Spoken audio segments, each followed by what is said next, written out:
ஒரு அண்மை செய்தியை பார்த்து வருகிறோம். வடகிழக்கு அரபிக்கடலில் மையம் கொண்டிருந்த ஆழ்ந்த காற்றழுத்த தாழ்வு மண்டலம் புயலாக வலுப்பெற்றது.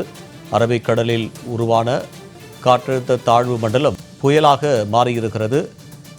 இந்த புயலுக்கு சக்தி என்று பெயர் சூட்டப்பட்டிருக்கிறது. இது குறித்தான கூடுதல் விவரங்களுடன் எமது செய்தியாளர் லாவண்யா நம்மோடு இணைகிறார். லாவண்யா, இது குறித்தான விரிவான தகவல். வணக்கம் ஸ்ரீதர். அரபிக்கடலில் உருவாகி இருக்கிறது சக்தி புயல் என இந்திய வானிலை ஆய்வு மையம் அதிகாரப்பூர்வமாக தகவல் வெளியிட்டிருக்கிறது. வடகிழக்கு அரபிக்கடலில் மையம் கொண்டிருந்த ஆழ்ந்த காற்றழுத்த தாழ்வு மண்டலம் புயலாக வலுப்பெற்றிருக்கிறது. நடப்பாண்டில் முதல் புயலாக வடகிழக்கு அரபிக்கடலில் உருவாகி இருக்கிறது சக்தி புயல்.